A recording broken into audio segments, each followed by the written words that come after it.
शुभेंदु अधिकारी बोल रहे हैं कि इस बार दीदी गई, लेकिन ममता कह रही है कि मैं नंदीग्राम से, मैं ही बंगाल की बेटी हूँ, मैं ही जीतूंगी। क्या कहना चाहेंगे आप? अरे वो तो शुभेंदु अधिकारी को तो मैंने कहा ना, धोबी का कुत्ता, ना घर का ना घाट का।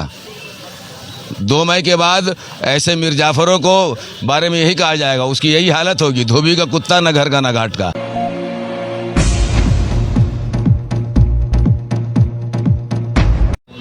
नाजरीन, इस वक्त हमारे बीच मौजूद है मोहम्मद मुमताज़ उर्फ चांद साहब, जो कि वी इंडियंस के कन्वेनर हैं। सर, ये बताएं कि जिस तरह से आसाम में ईवीएम को, पूरी ईवीएम मशीन को देखा गया है कि बीजेपी विधायक की गाड़ी में, क्या कहना चाहेंगे सर आप? ये धोखाधड़ी है।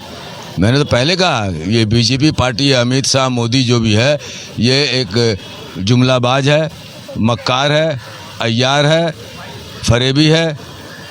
ये तो है, ये धोखाधड़ी गलत तरीके से अपने ताकत के बल पर हिंदुस्तान पर हुकूमत करना चाहते हैं। इसी तरह वो आसाम में भी हुकूमत करना चाहते हैं, धोखाधड़ी करके। क्या लगता है सर, इलेक्शन कमीशन 12 घंटे के बाद जब अपोजिशन प्रोटेस्ट करती है, तो इलेक्शन कमीशन 12 घंटे के बाद आवाज़ करती है कि नहीं, इसमें कुछ मिस्टेक हो गया होगा गाड़ी खराब होने की वजह से? भाई, इलेक्शन कमीशन के जो गुर्गे हैं, उसमें तो आरएसएस के आदमी वहाँ भी मौजूद हैं। वहाँ भी मैं खुलेआम बोल रहा हूँ कि आरएसएस के आदमी इलेक्शन कमीशन में दाखिल है, तो उनके ऐप को छुपाएंगे ना, उनकी गलतियों को छुपाएंगे इलेक्शन कमीशन वाले। नंदीग्राम में 2 घंटा ममता बनर्जी नहीं बैठती वहाँ पर प्रोटेस्ट की शक्ल में, तो क्या हो सकता था? नंदीग्राम भी ऐसा खेल हो सकता था? हाँ, बहुत अक्लमंदी से काम किया ममता बनर्जी ने, जो 1.5 घंटा वहाँ धरना दे दी। वो उनकी हिकमत अमली थी, अगर ये देखिएगा तो उनकी हिकमत अमली थी। मतलब एक ही बूथ में, एक ही पोलिंग स्टेशन में सबकी निगाह पड़ गई 1.5 घंटे तक, और बकिया इलाकों में तृणमूल कांग्रेस के जो वोटर्स हैं वो आराम से वोट देते रहे। शुभेंदु अधिकारी बोल रहे हैं कि इस बार दीदी गई, लेकिन ममता कह रही है कि मैं नंदीग्राम से, मैं ही बंगाल की बेटी हूँ, मैं ही जीतूंगी। क्या कहना चाहेंगे आप? अरे वो तो शुभेंदु अधिकारी को तो मैंने कहा ना, धोबी का कुत्ता, ना घर का ना घाट का। 2 मई के बाद ऐसे मीर जाफरों को बारे में यही कहा जाएगा, उसकी यही हालत होगी, धोबी का कुत्ता, ना घर का ना घाट का। आखिर में बंगाल के अवाम को इलेक्शन के अभी तकरीबन 6 फेज बाकी हैं, 2 फेज हो गया, क्या पैगाम देना चाहेंगे? सबको पैगाम दूंगा कि सेकुलर वोट तकसीम नहीं होना चाहिए। सेकुलर वोट, आप जितने सेकुलर वोट है सब तृणमूल कांग्रेस को जाना चाहिए। सर, जिस तरह से देखा गया कि आसाम में पूरी ईवीएम की मशीन कृष्णेंदु पाल, जो कि बीजेपी का विधायक है, उसकी गाड़ी में पाया गया, क्या लगता है सर, क्या खेला हो सकता है? देखिए, ये कोई पहली बार नहीं है। ये गवर्नमेंट आने के बाद जहाँ जहाँ इलेक्शन हुआ है, इस तरह का पॉलिसी इन लोगों ने अपनाया है। ये तो आप देख लीजिए, बिहार के इलेक्शन में भी क्लियर सामने आ गया था कि बहुत सारे जीते हुए कैंडिडेट को इन लोगों ने हरा दिया। और ईवीएम गिमिक इनका सबसे बड़ा टैक्टिस रहता है इलेक्शन में। और पहले फेज़ में बंगाल में भी इन्होंने ईवीएम में छेड़छाड़ किया। कुछ लोग उन्हें कहा कि हम टीएमसी को वोट दे रहे, बीजेपी में जा रहा है। तो सबसे बड़ी बात है कि इस वक्त ज़रूरत है हिंदुस्तान के 135 करोड़ आवाम को जागने की ज़रूरत है।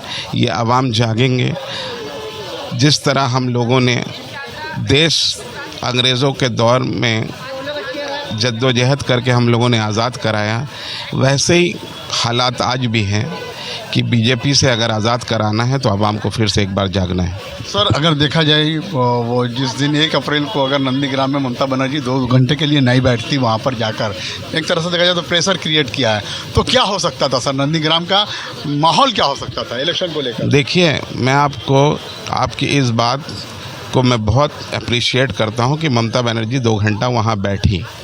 आपको पता है, अफसोस के साथ कहना पड़ रहा है कि हम और आप जब किसी सर्विस ज्वाइन करते हैं या किसी ओहदे पे जाते हैं, तो हम और आप सब एक हलफ लेते हैं कि हम जो कुछ भी करेंगे ईमानदारी के साथ करेंगे और किसी दबाव में काम नहीं करेंगे।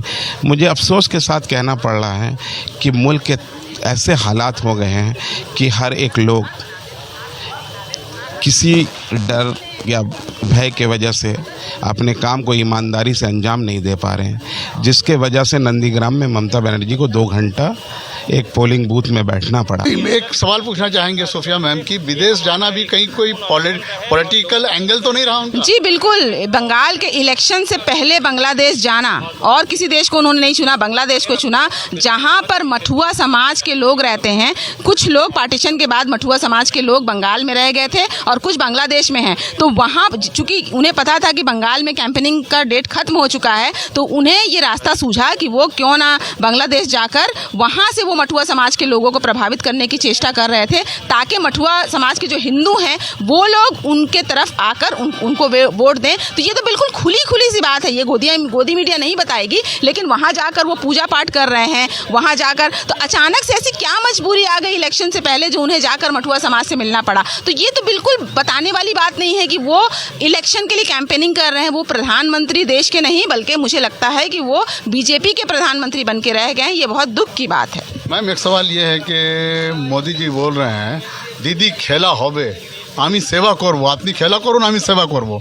इससे क्या देश का सेवा हो गया जो बंगाल का सेवा करेंगे? देखिए, सेवा करबो, परिवर्तन करबो, ये जो दो चार लफ्ज़ जो बंगालियों के वो सीख कर आ गए हैं, बंगाल में आ जाने से बंगाल, देखिए सबसे पहले बंगाल तैयार है कि किसी भी बाहरी लोग को बंगाल जो है यहाँ पे घुसने नहीं देगी, क्योंकि बंगाल के लोगों का प्रॉब्लम सिर्फ बंगाली ही समझ सकते हैं। जो भी बंगाल में पैदा हुए हैं, बंगाल के वासी हैं, यहाँ पर उनको पता है कि वो लोग यहाँ पर जीत नहीं सकते, इसीलिए वो बाहरी लोगों को लेकर आ रहे हैं। यहाँ पर प्रचार जो है मुख्यमंत्री कर रहे हैं, यहाँ पर कई राज्य के मुख्यमंत्री कर रहे हैं, यहाँ पर प्रचार गृह मंत्री कर रहे हैं, यहाँ पर प्रचार हमारे प्रधानमंत्री कर रहे हैं। इससे ही साबित हो जाता है कि उनको पता है कि ममता बनर्जी ने जो विकास 10 साल में करके दिखा दिया है, जो विकास बीजेपी पार्टी नहीं कर सकी 6 सालों में, वो विकास 10 सालों में ममता बनर्जी ने, जहां आप समझ सकते हैं कि जीडीपी बंगाल, जहां पर आपकी देश की जीडीपी -23 पे गोते खा रही है, बंगाल की जीडीपी 53% ऊपर है। इस बात का डर उन्हें सता रहा है कि विकास के आधार पर अगर हम आएंगे तो हम जो है उल्टे पांव हमको वापस जाना पड़ेगा।